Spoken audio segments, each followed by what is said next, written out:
मेष राशिफल अक्टूबर माह 2023। अक्टूबर के महीने में मेष राशि वाले जातकों के जीवन में कुछ बहुत बड़े परिवर्तन बदलाव होने वाले हैं। जन्म राशि के आधार पर इस पूरे विश्लेषण को आपको समझना है। राहु और केतु का राशि परिवर्तन पिछले 18 महीनों से राहु का मेष राशि में गोचर हो रहा था। तो राहु जब मेष राशि में गोचर कर रहे थे तो चंद्रमा और राहु की युति बना हुआ था, यानी कि मानसिक दबाव, मानसिक तनाव कहीं ना कहीं मेष राशि वाले जातकों के ऊपर बना हुआ था। अब ये बात आपको तब समझ में आएगा जब राहु का राशि परिवर्तन हो जाएगा, यानी कि राहु द्वादश भाव में मीन राशि में गोचर करेंगे और केतु छठे भाव के अंदर आएंगे। यह भी बहुत अच्छा गोचर इसे आप नहीं कह सकते हैं, परंतु चंद्रमा से अलग होने के कारण आपका मानसिक मेंटालिटी, सोच और मन स्थिति जो है आपकी स्ट्रांग बनेगा, ताकतवर होगा। सूर्य का राशि परिवर्तन होगा। अक्टूबर में मंगल का राशि परिवर्तन होगा, बुध का, शुक्र का, यानी कि ये चारों ग्रहों का राशि परिवर्तन भी आपके ऊपर अक्टूबर के महीने में बहुत ही महत्वपूर्ण शुभ संकेत आपकी ओर बना रहे हैं। पूरी विश्लेषण को आपको ध्यानपूर्वक समझना है, देखना है। आपको निश्चित रूप से आपके जीवन में एक बड़ा ज्ञान का चैप्टर यहां पर प्राप्त हो जाएगा। चैनल में यदि पहली बार जुड़ रहे हैं तो सब्सक्राइब जरूर आप करिए। यदि कार्यक्रम आपको अच्छा लगा तो कार्यक्रम के लास्ट में आपको लाइक बटन को हिट करना है, प्रेस करना है, यानी कि प्रोग्राम को लाइक जरूर कर दीजिएगा।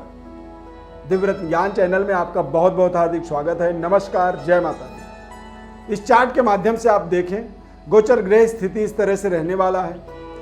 सूर्य का अक्टूबर के महीने में 18 अक्टूबर को तुला राशि यानी कि नीच राशि में सूर्य गोचर करेंगे, परंतु सूर्य की दृष्टि जो है उच्च दृष्टि मेष राशि पर पड़ेगा। उच्च दृष्टि पड़ने से ऐसे समय में व्यक्ति को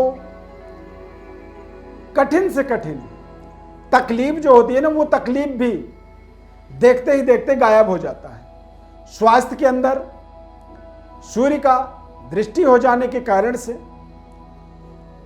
तमाम तरह की जो एलर्जी, इन्फेक्शन था या किसी भी तरह का आप महसूस कर रहे हैं तो उनसे आपको निजात मिलेगा। थोड़े से आपको अपने सूर्य के नीच का प्रभाव, जो नीच राशि में गोचर का प्रभाव जो है, वो थोड़ा सा श्वास लेने में और एक तरह से कह सकते हैं कि निगेटिविटी और थोड़ा सा चिड़चिड़ापन आपका हावी हो सकता है।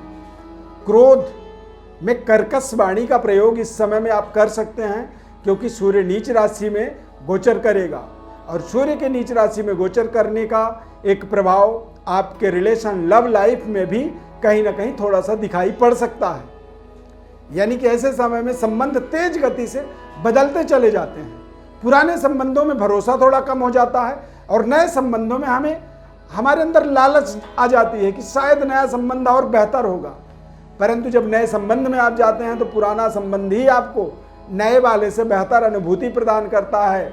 यानी कि इस तरह से एक कंफ्यूजन की स्थिति बन जाती है। विद्यार्थियों के लिए सूर्य का नीच राशि में गोचर होने से कुछ ऐसी गलती आपकी पकड़ी जा सकती है जिस गलती के कारण से आपके और आपके गुरुजनों के साथ, टीचरों के साथ संबंध में थोड़ी सी कमी आ सकती है। करियर के अंदर कुछ लापरवाही आपके लिए नुकसानदायक साबित हो सकता है। ये सभी चीज़ों का प्रभाव सूर्य के नीच राशि में गोचर होने से हो सकता है, इसीलिए आपको थोड़ा सा सावधानी रखना है। सूर्य का गोचर निश्चित रूप से तुला राशि में जब गोचर करेंगे तो सूर्य मंगल की युति बनेगा। तो सूर्य मंगल अपने आप में ये दोनों ही ग्रह मेष राशि वालों के लिए लग्नेश पंचमेश होकर के सप्तम भाव में जब गोचर करेंगे तो ये आपके जीवन में बड़े व्यापारिक अपॉर्चुनिटी क्रिएट करेंगे, अवसर देंगे आपको। पारिवारिक संतुलन को बेहतर बनाएंगे और नए व्यापार, नए संबंधों को, नए रिश्तों को डेवलप करने में ये दोनों आपको सहयोग करेंगे, क्योंकि सूर्य और मंगल दोनों की दृष्टि आपके लग्न में पड़ेगा, और जहां पर देव गुरु बृहस्पति विराजमान है, और बृहस्पति राहु के साथ थोड़ा सा प्रभावित थे, लेकिन अब राहु का राशि परिवर्तन भी इस माह में हो जाएगा। तो एक बड़ी कारवां यहां से स्टार्टअप आप देख सकते हैं, एक बड़ी बिगिनिंग कह सकते हैं, जीवन का एक गोल्डन मोमेंट इसे आप मान सकते हैं, जब भाग्येश, लग्नेश और यानी कि राशि के स्वामी को और आपके पंचम भाव के स्वामी यानी कि विद्या, बुद्धि, एबिलिटी के स्वामी को भाग्य का स्वामी बृहस्पति देखे, और जब आपका लग्नेश और पंचमेश यानी कि फर्स्ट हाउस और फिफ्थ हाउस का स्वामी भाग्य के स्वामी को देखे, बृहस्पति के दृष्टि में कहते हैं अमृत होता है। तो इस समय में करियर के अंदर और आपके पद प्रतिष्ठा पर बेहद शानदार सकारात्मक प्रभाव पड़ेगा। नए तरीके के डेवलपमेंट से आप जुड़ेंगे।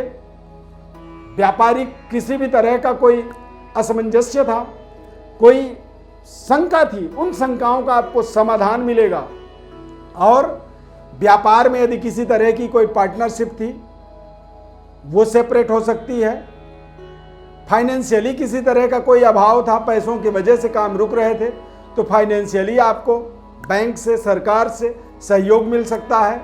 करियर के अंदर बॉस का एक शानदार अप्रोच आपको सहयोग करेगा, एक सकारात्मक ऊर्जा आपको मिलेगा, और कुछ अच्छे डिसीजन आपको लेने होंगे, जो डिसीजन आपके लिए बेहद लाभदायक परिणामों से आपको जोड़ सकता है।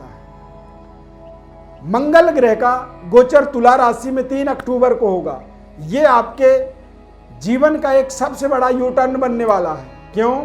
क्योंकि मंगल की दृष्टि, चतुर्थ दृष्टि आपके 10वें भाव में, कुल दीपक योग, और चंद्रमा और गुरु की युति गज केसरी राजयोग। ये योग युति पहले से भी बने हुए थे, लेकिन कहीं ना कहीं राहु का प्रभाव बहुत तेज गति से आपके दिमाग को, आपके निर्णय को अचानक बदल रहा था, परिवर्तन कर रहा था, जिसके कारण से आपको पूरी संतुष्टि नहीं मिल पा रही थी। आपके सामने 4 कदम आप आगे तो बढ़ते थे, पर फिर लास्ट में 3 कदम वापस आ जाते थे, यानी कि जहां से निकलते थे वहीं पर वापस आना पड़ता था। क्यों? क्योंकि राहु ग्रह बृहस्पति के साथ गुरु चंडाल दोष योग बनाया हुआ था, भाग्य को हमारे एक तरह से दरवाजे को बंद कर दिया था। कहते हैं भाग्यम फलति सर्वत्र न च विद्या न च पौरुषम। यदि भाग्य ही आपका काम न करे तो आप चाहे जितनी ताकत कर लो, आपको फल, सफलता मिल तो जाएगी, लेकिन थोड़ी सी मिलेगी। तो ये एक शुभ संयोग समय कह सकते हैं। अक्टूबर के महीने को आप एक बड़ा यू टर्न मान सकते हैं। ये आपके जीवन के दशा और दिशा दोनों चीजों को बदलने में आपको सहयोग करेगा। राहु का परिवर्तन द्वादश भाव में होगा। थोड़े से खर्चों का प्रेशर आपका बढ़ेगा, पर दिक्कत तब होती है जब व्यक्ति की आमदनी में कमी हो, आमदनी में रुकावट आए, तब व्यक्ति को डरना चाहिए। लेकिन यदि खर्चे बढ़ने वाला समय आ रहा हो तो उस समय में प्रसन्न होना चाहिए। क्यों? क्योंकि आपके हाथों से व्यय होने वाला है, खर्च होने वाला है। तो खर्चा वही करता है जिसके जेब में होता है, जिसकी आमदनी होती है, जो कमा रहा होता है। तो मंगल, गुरु, सूर्य ये आपके जीवन में किसी वरदान से कम नहीं है। लेकिन ध्यान रखें, अक्टूबर के महीने में पिता तुल्य लोगों का आपको आशीर्वाद चाहिए, इनकी प्रसन्न मुद्रा चाहिए, इनकी खुशी चाहिए आपको। और सूर्य का बल को ताकतवर बनाने के लिए सूर्य की आराधना आपको करना जरूरी रहेगा। आदित्य हृदय स्तोत्र का पाठ करें इस पूरे माह में, सूर्य को रोजाना जल चढ़ाएं और गायत्री मंत्र का जप अवश्य करें। यदि किसी तरह का तंबाकू, गुटखा का सेवन करते हैं तो कोशिश करें कि उचित जगह पर ही आप थूकें, क्योंकि सूर्य का प्रभाव हमारे जीवन में बेहद नकारात्मक पड़ता है जब हम गलत जगहों पर थूकते हैं। तो इस बात का आपको बहुत ध्यान रखना होगा।